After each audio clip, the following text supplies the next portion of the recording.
each morning. And over here is the pool. The pool is just the pool, as you know. And here is the gym, the home entrance, and the visitor entrance. So after you enter through the pool lobby doors, you come here. Oh, this way are the trailers, the old gym, and the athletic office, and the nurse. Now over here is the main part of the school. The main office, the auditorium, the lecture hall, and most of the other classes. This is the study hall hallway, and through the hallway is the cafeteria. Alright, so down here, to the right is the math wing and the lecture hall, and to the left is the dungeon hallway, which is the English language wing. Down here is the freshman hallway. If you go past here, there's the band room, the orchestra room, the choir room, and the auditorium.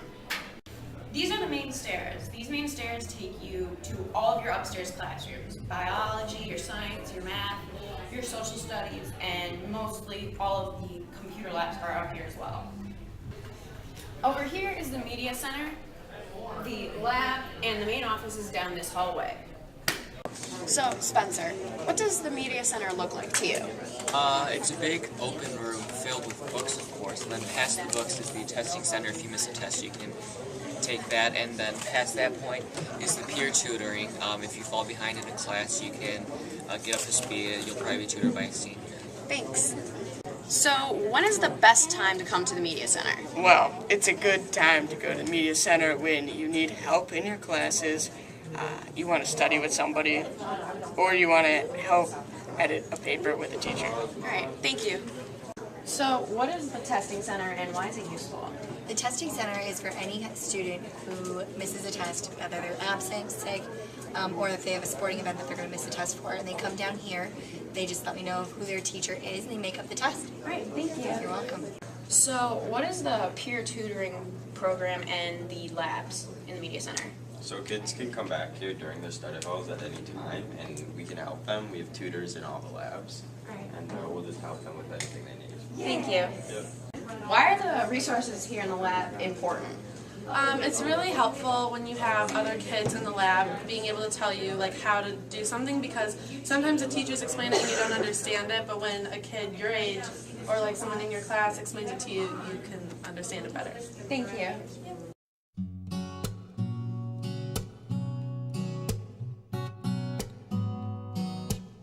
So, Garrett, as you shifted from the middle school to the high school, there were increased independence. What were some of the new independence that you got? Some things we got to do was join clubs, and then picking your classes, you had a lot more independence with what you were picking. And then your teachers don't baby you and tell you how to do your things. It's more independent on what you have to do. Thank you. So, Spencer, what were the biggest responsibilities that you had to take on from shifting from the middle school to the high school? I'd say you get a bigger homework load, like your classes get a lot more difficult, you have a lot more homework, you're involved in a lot more clubs, your sports get more difficult. Thank you. So, Kevin, you play varsity tennis and you are in speech and debate. How do you manage your time between those and school? Well, so I have a big workload for school, but what I try to do is I try to make sure I don't procrastinate, so that way I have time, and I'm not just doing everything the day before it's due, so that I actually do have time. All right, thank you. So, Ani, what are some of your successful study skills that you used in your freshman year? So basically, I try to split up my time. So, for example, if we have like a test on Thursday, I start studying on Monday, so that I can split it out and not procrastinate.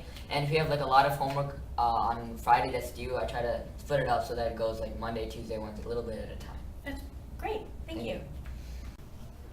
So, Moneyfair, what are some of your academic demands of being a Solon freshman at Solon High School, such as homework and hours studying? Well, there's a greater workload, so you have to manage your time wisely, and there's not a lot of time to procrastinate and not do your work, or you'll not get as good grade as you wanted to get.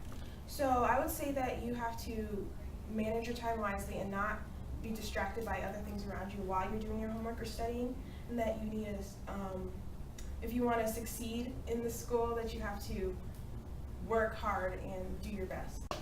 So, Sophia, you're going to be a senior next year, so you've had 3 years of experience so far at Solon High School. How do you deal with the responsibilities of being a student here? So the responsibilities that we have as students are obviously things like clubs, a lot of tests coming up all the time, lots of studying to do. So the way that I handle all these responsibilities is I just prioritize most of the time. You can't do everything, but you need to do what's most important to succeed academically. Thank you. What is CoLab? So CoLab is really interesting. So CoLab is where you take regular world history and CP English 9, and they're kind of combined together, and you take these two classes consecutively with the same group of people for the entire year. And in the meantime, the curriculums are combined. And what can you expect from CoLab?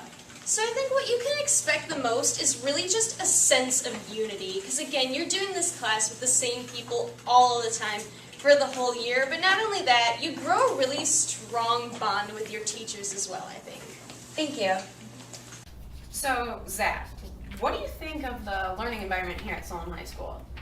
I think there's a lot of good teachers and a lot of things you can do to help your learning, and there's a lot of things you can do like the labs in the library and meet with teachers during your study hall.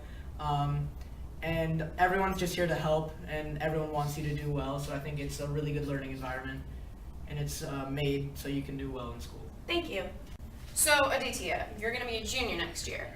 So, you've had 2 years of experience with teachers. How would you say your relationship with your teacher has benefited or hurt you in the academic areas? Well, I think my relationships with teachers have benefited me. For example, Mr. Northrup helped me in my extracurricular activities, so I asked him in my freshman year, like, what clubs can I do? And he pointed me to a couple clubs, and now I'm pretty involved with them. Thank you. Ben, what clubs would you suggest and why? Well, clubs are made to suit your interests, and mainly anything you're really into or anything you're really, really into would be a good club for you to pick. Main clubs that I'm in are speech and debate, Model U1 because I love speaking in front of people, and it also helps with your public speaking skills. But there's many different clubs at the high school, such as clubs with math, social studies, science, anything you're really into. Thank you. Yeah.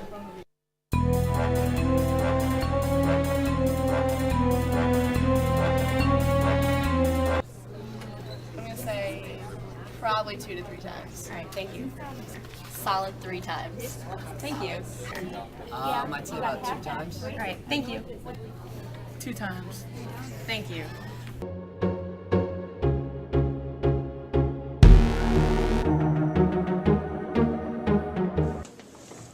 The FIS can be accessed by anyone who really has a computer. The FIS is used just to update assignments from your teachers, to check homework, to check schedules, anything that you could need. It's generally useful just in case you missed a day and you have to check up on your assignments. I miss a lot of days, so I have to check up on a lot of stuff. There are also things that you can use on social media, such as Twitter or Facebook, just to create a group with your friends so you know what you're doing. We had a Facebook group, and I find it really helpful because you can post questions about your homework, questions about the test, anything that you can need to help your grades.